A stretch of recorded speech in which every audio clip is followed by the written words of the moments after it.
Hello, good morning students. बेटा 11th class में अपने पास chapter 9 sequences and series running में है।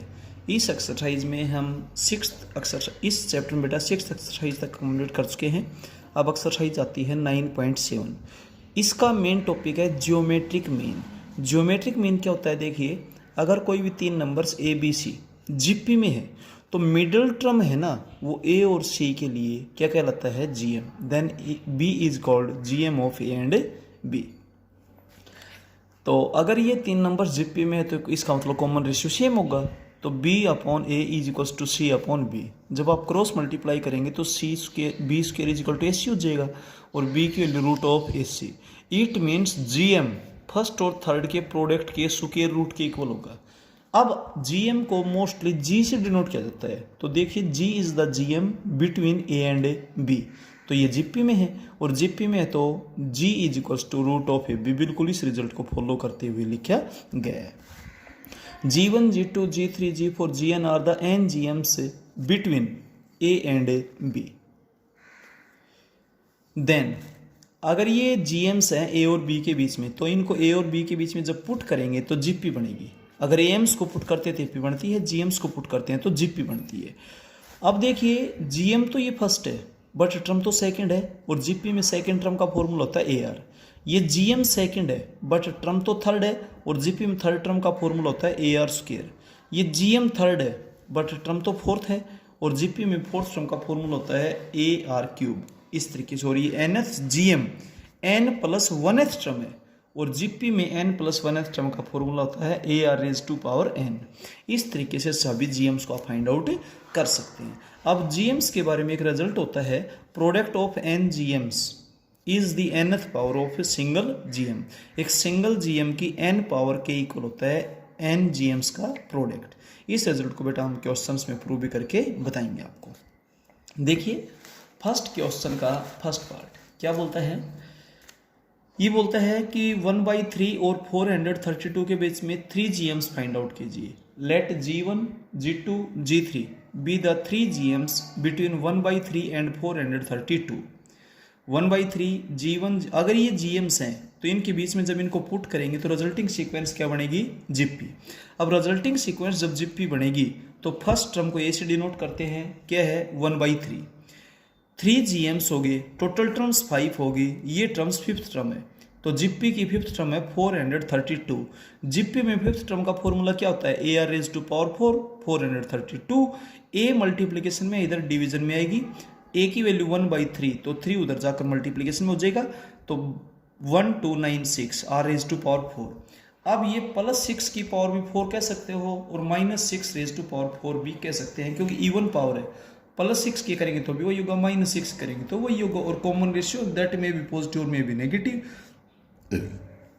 तो आर आपके पास आइदर +6 और -6। अब दो केस राइज होंगे यहाँ पे, ए की वैल्यू 1/3, आर की value 6। Then GMs are G1, G2, G3। G1 क्या होगा ए आर, G2 क्या होगा ए आर स्क्वेयर, G3 होगा ए आर क्यूब। ए आर स्क्वेयर ए आर क्यूब, और कैलकुलेशन करें बेटा 2 12 72। इसके बाद फर्स्ट टर्म 1/3 रखिए बट कॉमन रेशियो -6 लीजिए। Then the GMs are G1 A R, G2 A R square, G3 A R cube, but A की value 1/3 और आर की वैल्यू -6 आप पुट करेंगे तो जब कैलकुलेशन करेंगे तो नंबर्स आपके पास पड़ेंगे -2 12 -72। इसका सेकंड पार्ट बिल्कुल सेम है। थर्ड पार्ट में देखिए 1/3 और 9 के बीच में 5 जीएम्स पूछे हैं। Let G1, G2, G3, G4, G5 are 5 GMs between 1/3 and 9। 1/3 और 9 के बीच में जब आप जीएम्स को पुट करेंगे, किन्हीं भी दो नंबर्स के बीच में जब आप जीएम्स को पुट करते हैं, रिजल्टिंग सीक्वेंस होती है जीपी। फर्स्ट टर्म क्या है 1/3, 5 जीएम्स हो गए, दो नंबर ही खुद हैं तो 9 है वो सेवंथ टर्म है। जीपी की सेवंथ टर्म 9 है, जीपी में सेवंथ टर्म का फॉर्मूला होता है A R raise to power 6 is equal to 9। A multiplication था, इधर डिवीजन में आएगा, 1/3 डिवीजन में है, मल्टीप्लाई में 3 बन जाएगा 27।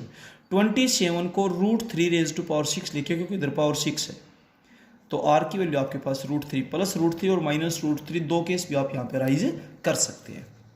अब देखिए ए 1/3 और आर √3, तो आपके 5 जीएम्स क्या क्या होंगे, G1 AR, G2 AR square, G3 AR cube, G4 AR raised to power 4, G5 AR raised to power 5।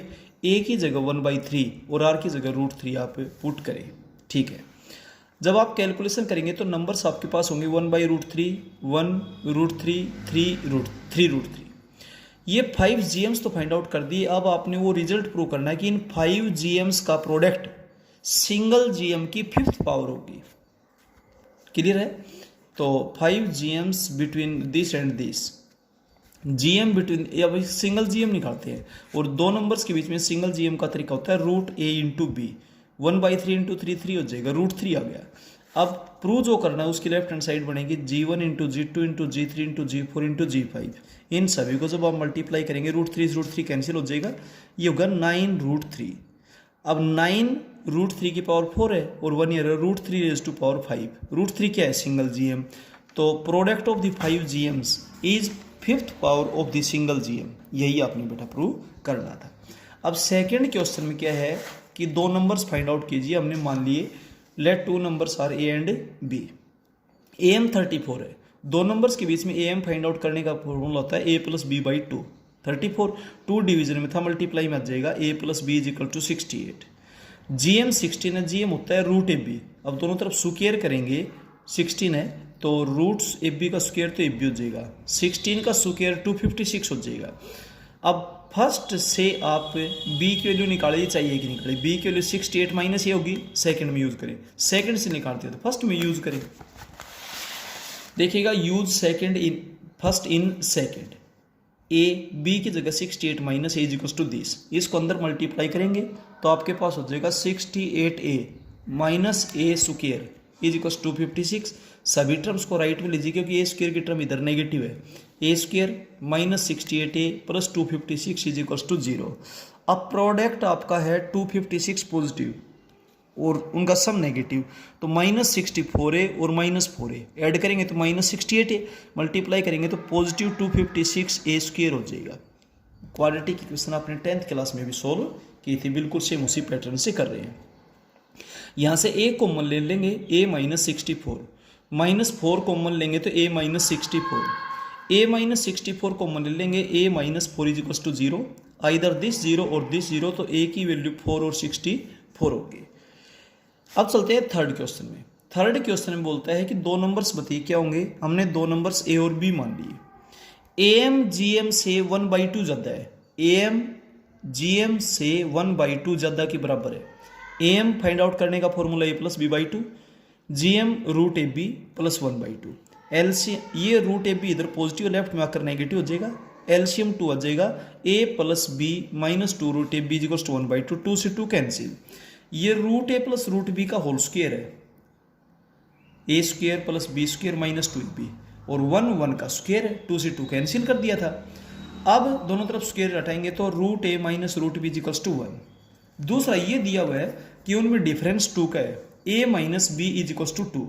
अब आप A को तो √A का स्क्वायर लिख सकते हो, B को √B का स्क्वायर लिख सकते हो, और A स्क्वायर - B स्क्वायर के फैक्टर करेंगे तो A + B × A - B होते हैं। तो √A - √B, √A + √B 2। अब √A - √B की वैल्यू 1 पुट करेंगे, 1 मल्टीप्लीकेशन में इधर डिवीजन में आ जाएगा। √A + √B की वैल्यू 2, इसको नंबर सेकंड डाल देंगे। अब फर्स्ट और सेकंड को आप ऐड करेंगे तो √B से √B कैंसिल हो जाएगा, 2√A = 3, 2 डिवीजन में आ जाएगा। A की वैल्यू आपके पास 9/4 हो जाएगी जब आप इसका स्क्वायर करेंगे तो।